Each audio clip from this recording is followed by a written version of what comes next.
Hi everyone, welcome to Fang's Fables.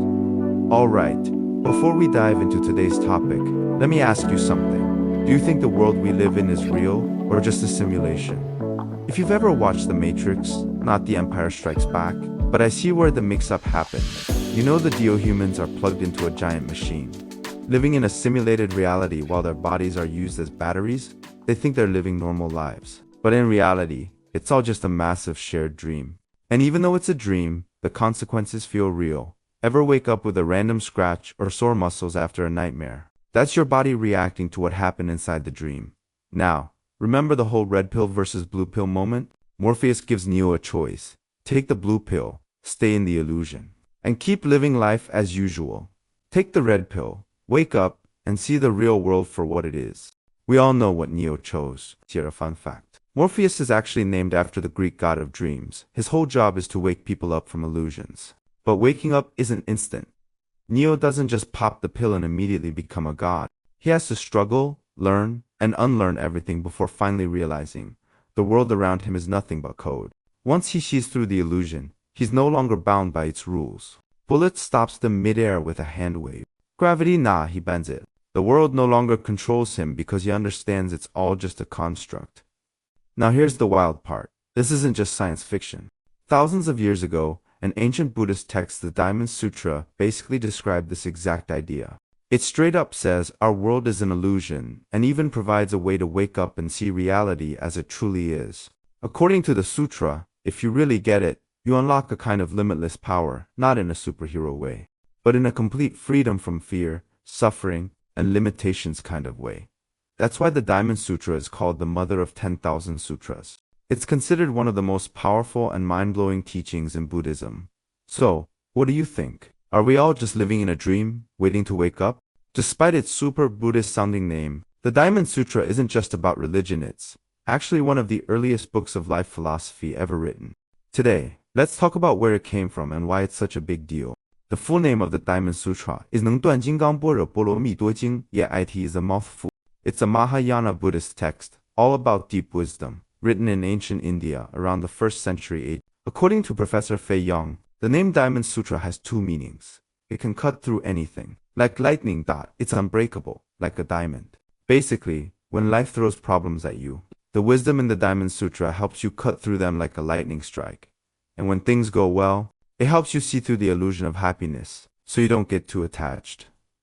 The idea is to be unshakable, not overly excited by success, not broken by failure. The key idea in the Diamond Sutra is called Bo-ri Bolamido. Here's what it breaks down to. Bo-ri is great wisdom in Buddhism. Bo-lo is the other side, as in enlightenment. Mido can be translated as Tao, the path. So, Bo-ri Bolamido is a kind of deep understanding that lets you see through all illusions in life. It's different from just being smart in a regular sense. The most widely read version of the Diamond Sutra was translated by Kumriva Jomo Roshi in Chinese during the later Qin dynasty. This guy was a genius, reading at 3, speaking at 6, and devouring literature and Buddhist texts by 5. His translation is famous for being concise, beautiful, and incredibly poetic, which is why it's still so popular today. The Diamond Sutra has changed countless lives. Many people who read and reread it say they've had profound transformations, like an upgraded mindset that helps them break free from anxiety, stress, and emotional ups and downs. So, whether you're into Buddhism or just looking for some ancient wisdom to help you navigate life, this 2,000-year-old text might just blow your mind. Liu Zu Hui Neng Liu Zu Hui Neng, the founder of Han Buddhism, the Shenzhen sect, and the Nan sect, wasn't born into wealth or privilege. He was just a mountain woodcutter trying to get by. One day, while delivering firewood to a guest house, he overheard someone reciting the Diamond Sutra. One line hit him like a lightning bolt. It shook him to his core. Even though he wasn't a monk yet, that moment changed everything for him. Without hesitation, he said goodbye to his mother and traveled north, looking for something beyond just survival but a deeper spiritual path. Years later, he became one of the 6 patriarchs of the Chan sect, a major figure in Buddhism. Over his 37 years of teaching, he left behind a 6-chapter sutra, which remains the only Buddhist scripture written in Chinese that is officially called a sutra. And what was the one sentence from the Diamond Sutra that awakened him? One should give rise to the mind without dwelling anywhere. 应无所住而生其心. Interpretively as, let the mind arise without attaching to anything. Here's another incredible story from Tibetan Buddhism. There was a young boy living in a Tibetan monastery, known as Yawa Temple. One day, a fortune teller took one look at him and said, "You're very smart, but you won't live past 18. Understandably freaked out, the boy ran to his master, telling him what the fortune teller had said. Instead of panicking, his master gave him a simple instruction. Go to the temple's most quiet and secluded place and read the Diamond Sutra every day. And so, the boy dedicated himself to reading the sutra every single day. Then he turned 18, and he didn't die. He kept going. He eventually lived to 95 years old. He hadn't done anything extraordinary, just read the Diamond Sutra daily. But in doing so, he stopped thinking about life and death, and maybe that was the real secret all along. Michael Roach was the first American to earn a Tibetan Buddhist religious degree, but before that, he was just a regular student. After graduating from Princeton in the 1970s, he went to India to study Buddhism.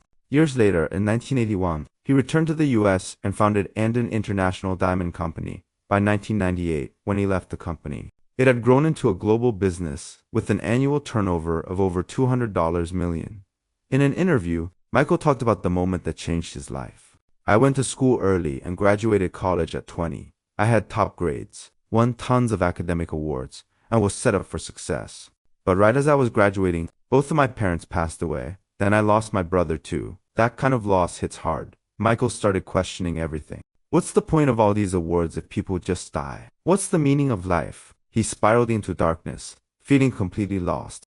Then, he heard about a meditation school in India, so he did something drastic, packed his bags and left for India to live as a monk. Michael fully immersed himself in systematic Buddhist studies, and that's when he first read the Diamond Sutra. Something about it clicked. Years later, with a strong foundation in Buddhism, his teacher encouraged him to return to the US and do business. The reasoning? A monastery is the best place to learn Buddhism, but a busy American office is the best place to test what you've learned. At first it didn't make sense, but later, Michael realized his teacher was right. He started applying the wisdom of the Diamond Sutra to business. According to him, money itself isn't a problem in Buddhism. If you earn money in an honest and ethical way, it can be a powerful tool for doing good.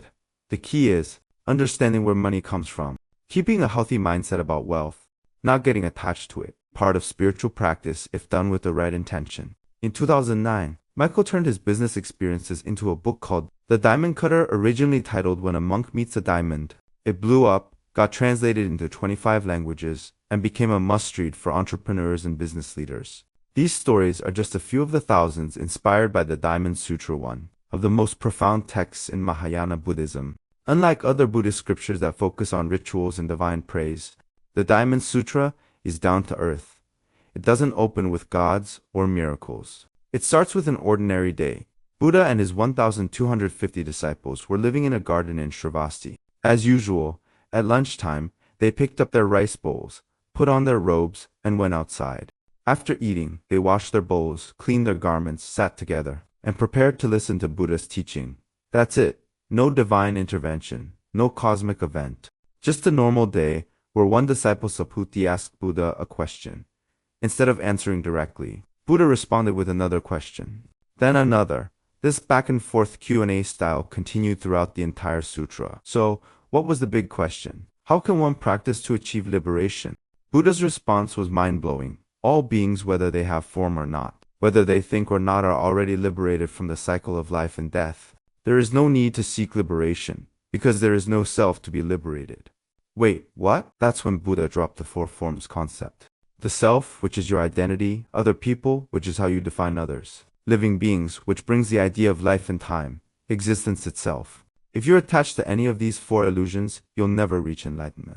Throughout the 32 sections of the Diamond Sutra, Buddha brings up this idea over 20 times, reinforcing that true freedom comes from letting go of these illusions. Success and failure are illusions, don't get attached to.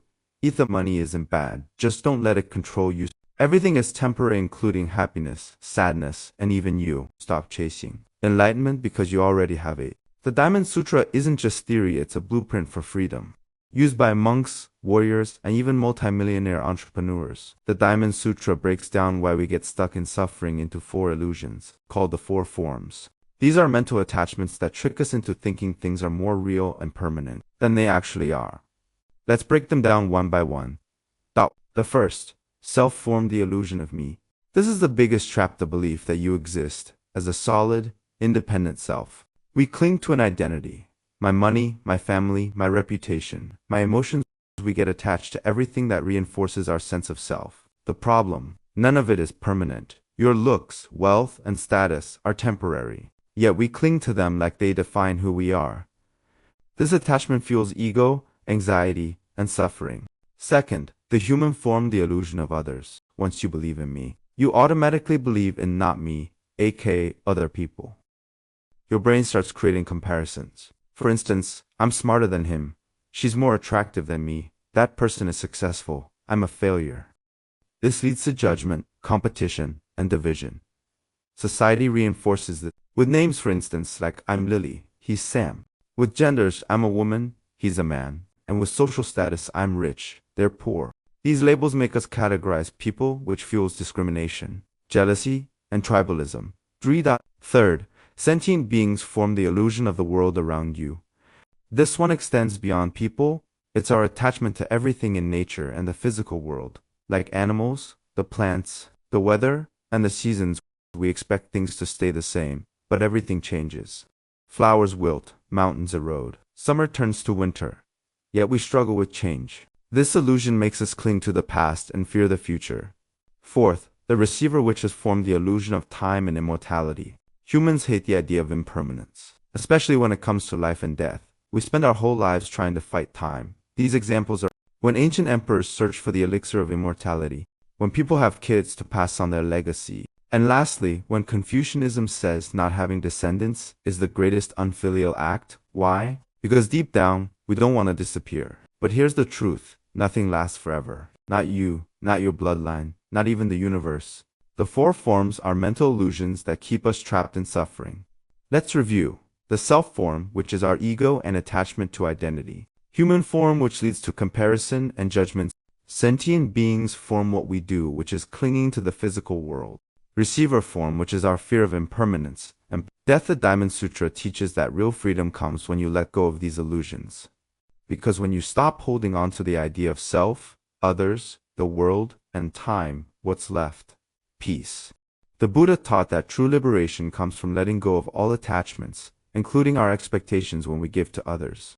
Even acts of charity can become traps if we cling to the idea that we are the giver and therefore deserve something in return. The problem? If you expect gratitude, recognition, or even spiritual merit from giving, you're still attached to the outcome. In reality, that's just another form of self-interest disguised as generosity. A great Buddhist story illustrates this perfectly. At Yuanzhu Temple, Zen Master Chengzhu was known for his powerful Dharma talks.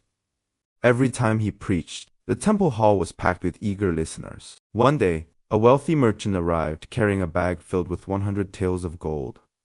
He proudly presented it to the temple, saying, "Use this donation to build a new lecture hall." Zen Master Chengzhu accepted the bag without hesitation and continued on with his daily tasks, but the merchant wasn't satisfied. He followed the master and reminded him, "This bag contains 100 taels of gold." The Zen master, unbothered, replied, "I know." Still unsatisfied, the merchant pressed further, "I have donated 100 taels of gold. How can you not even say a single word of thanks?" At this, Zen Master Chengzhu finally turned to him and said, "If you insist on treating charity as a transaction, then I shall say thank you on behalf of the Buddha now. We are even." The merchant's mistake was expecting gratitude.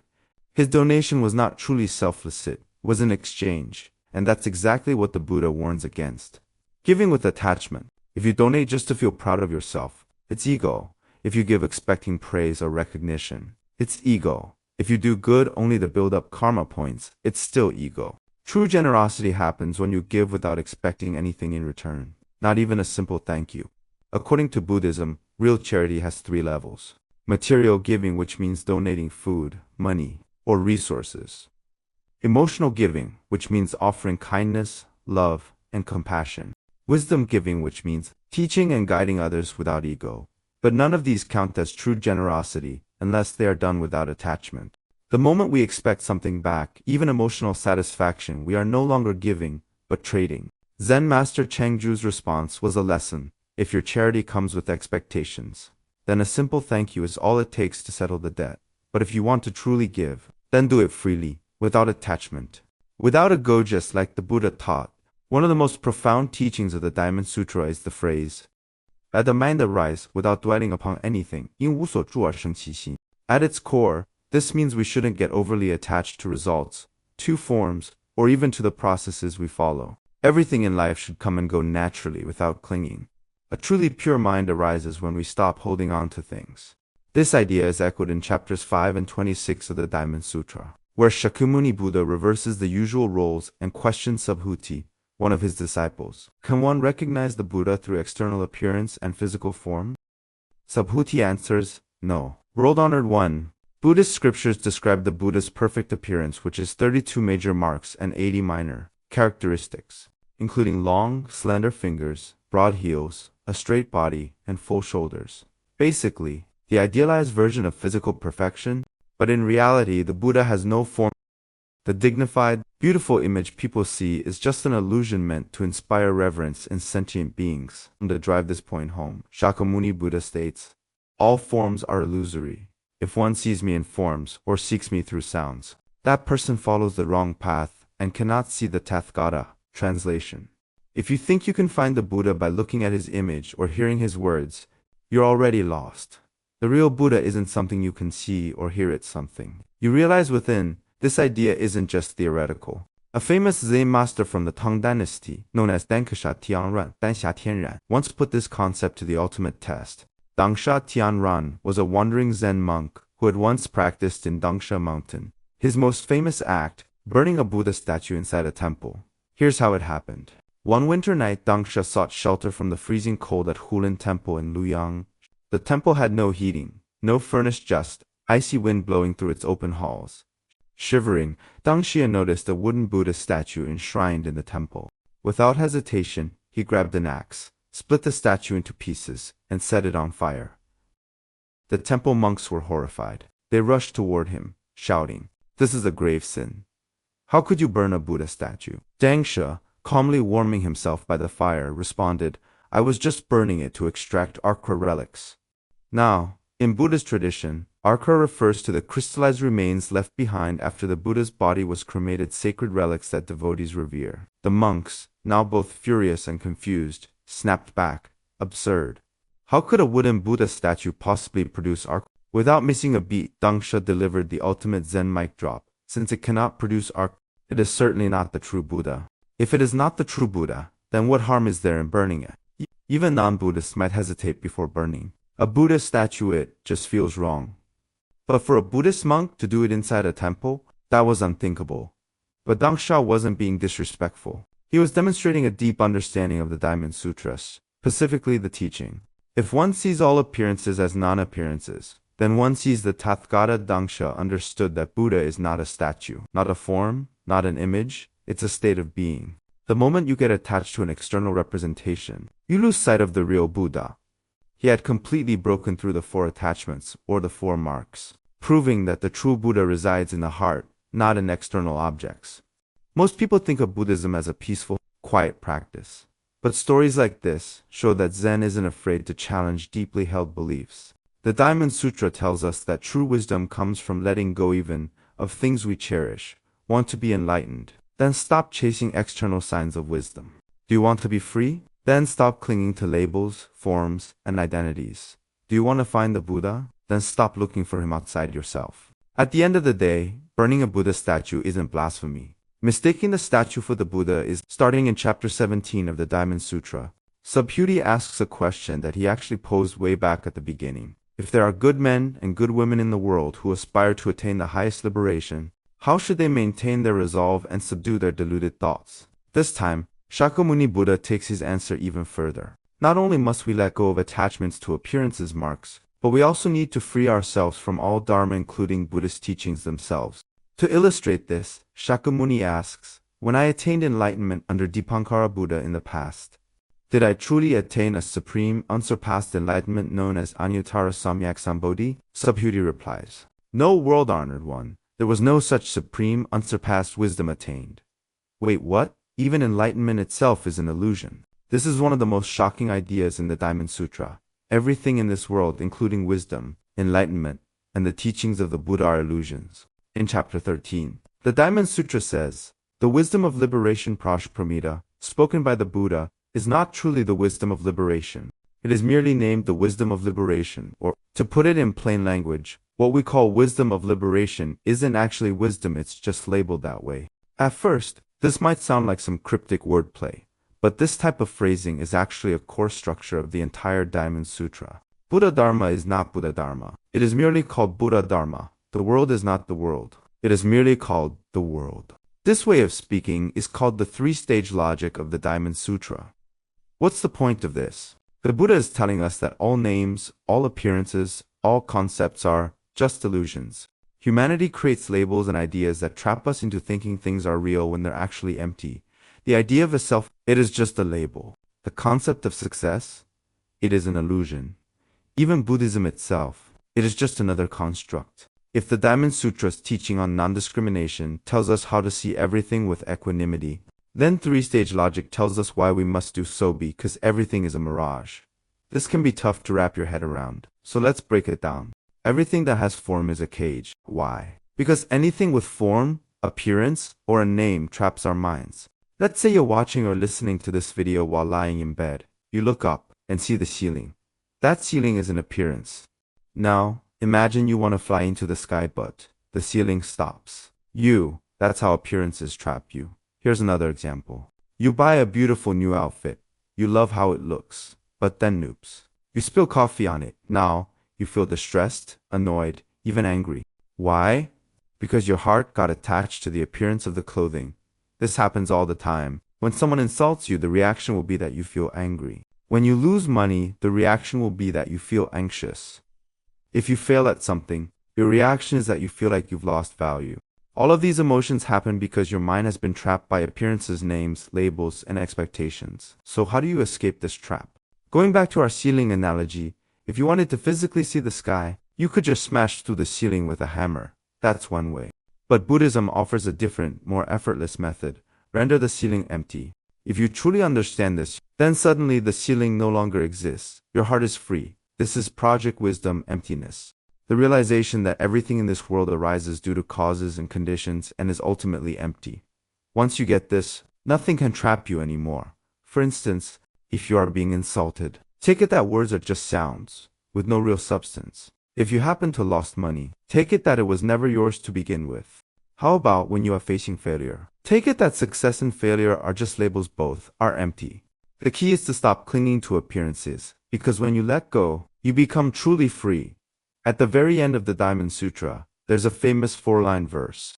All conditioned phenomena are like dreams, illusions, bubbles, and shadows. Like dew and lightning, they should be regarded as such. What does this mean? Everything in this world, everything we see, experience, and desire is like a dream or an illusion. It's fleeting, insubstantial, and constantly changing. Think of a bubble floating on water, a shadow cast by the sun, or the morning dew that vanishes with the sunrise. No matter how real something feels in the moment, it never lasts. And if nothing is permanent, what's the point of clinging to anything? The Diamond Sutra teaches that if you can genuinely grasp this idea and practice no nita, your life will become profoundly free. That's why this text has resonated so deeply with people throughout history. But here's the thing, letting go doesn't mean giving up. A lot of people misinterpret the Diamond Sutra's message. They think non-attachment means not caring or giving up on life. That's not the case at all. Letting go doesn't mean rejecting success, abandoning desires, forcing yourself to feel nothing. Unfortunately, many people swing from one extreme to another. For instance, I won't be attached to money, instead it becomes an attachment to poverty. I won't be attached to beauty, instead it becomes an attachment to rejecting beauty. I'll let go of my desires instead. It becomes an attachment to suppressing desires. It's a paradox. Letting go of one thing often just means clinging to something else. If you aggressively suppress something, you're still attached to it, just in a different way. This idea is beautifully illustrated in a Zen story. There was once an old woman who had been making offerings to a Zen master for a full year. One day, she decided to test whether he had truly attained enlightenment. She sent her young and beautiful daughter, completely naked, to deliver food to the Zen master. The Zen master, upon seeing her, remained completely expressionless, acting as if she wasn't even there. Logically, this should have been proof that he had transcended worldly desires. But to the old woman's surprise, she became furious and scolded him. A whole year of offerings, and all I raised was a mere ordinary man. Then, she kicked him out. What went wrong? In the old woman's view, feeling joy when seeing something beautiful is normal. It's part of human nature. The Zen master, instead of being truly free, was actually forcing himself to suppress his emotions. And here's the irony. His act of rejecting desire was just another form of attachment. The Zen master failed because he misunderstood what non-attachment really means. True non-attachment doesn't mean forcing yourself not to feel. It means recognizing emotions for what they are, experiencing them without clinging to them, and then letting them pass naturally. Think about it like this. If you see something beautiful, appreciate it, but don't crave it. If you feel desire, acknowledge it, but don't let it control you. If something bad happens, experience the emotion, but don't hold on to the pain. It's not about denying life's experience, it's about not being ruled by them. This is the real wisdom of the Diamond Sutra. Once you get it, life becomes lighter, freer, and far more profound. There's an old Zen story that goes like this. A master and his disciple arrived at a riverbank, where they met a woman afraid to cross. Without hesitation, the master picked her up and carried her to the other side. The disciple said nothing at the time, but after walking for miles, he could no longer hold back. Master, how could you carry that woman? As a practitioner, aren't you forbidden from touching women? The master smiled and replied, I put her down long ago. Why are you still carrying her? This is one of the simplest yet most profound Zen lessons. It's not what happens that burdens us, but our refusal to let it go. Buddhism isn't about forced celibacy or rigid rules, nor is it about reckless indulgence. Instead, it teaches, if it comes, accept it. If it goes, let it be. When conditions arise, things come together. When conditions disperse, things fall apart. There's a powerful line in the Diamond Sutra. Let the mind arise without abiding in anything. The word arise here is important. It's filled with hope and strength. The Buddha isn't telling you to give up on life. Instead, he's saying, engage with life, but don't be bound by it. Unless you renounce the world entirely and become a monk, you'll still need money, a home, a job, and relationships. And that's fine. Buddhism doesn't tell you to reject these things. It just warns you not to let them control you. But here's what often happens. When people work tirelessly to make money, then, once they have some, they want more. Their whole life becomes about accumulating wealth, forgetting that money is just a tool, not the goal. When people obsess over marriage, they rush from one blind date to another, anxious about finding a partner, but never stop to ask, do I truly desire a lifelong companion, or am I just afraid of being alone? Society teaches us that we must chase success, wealth, and love. But rarely do we stop and question, what is it all really for? This brings us to an interesting story about Alexander the Great. When Alexander invaded India, he heard about a toper monk, a man who had renounced everything yet seemed to possess unshakable inner strength. This man was Diogenes. Intrigued, Alexander set out to find him.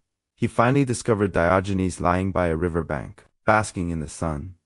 Alexander approached and said, Is there anything I can do for you? Diogenes, without moving, simply replied, Yes, step aside, you're blocking my sunlight. That is all I need. Alexander was stunned. Here was a man who owned nothing, yet seemed utterly at peace. He then said, If I am reborn, I will ask the gods to make me Diogenes. To which Diogenes laughed and replied, You don't need to wait for the next life. Nor do you need the gods, you can become Diogenes right now. Then, Diogenes asked, I see you are constantly moving armies. Where are you going, and for what? Alexander answered, I am going to conquer India. Diogenes asked, and after that, Alexander said, I will conquer the world. Diogenes smiled, and then what? Alexander replied, Then I will finally be able to rest. Hearing this, Diogenes burst into laughter. You are completely insane. Look at I am resting right now, yet I have not conquered the world. If you truly want peace, why not have it now? Life is short, time flies, and you may die somewhere along your journey. Indeed, the final destination for all of us is death. The difference is how we spend the journey. A doctor once observed, depressed people are those who cannot let go of the past. Anxious people are those who fear the future. Only those who live in the present moment have peace. This is the wisdom of the Diamond Sutra. The Buddha doesn't encourage mediocrity. The Buddha doesn't encourage chasing success mindlessly. Instead, he teaches us to let go and return to the present moment. Each moment is magnificent and ordinary.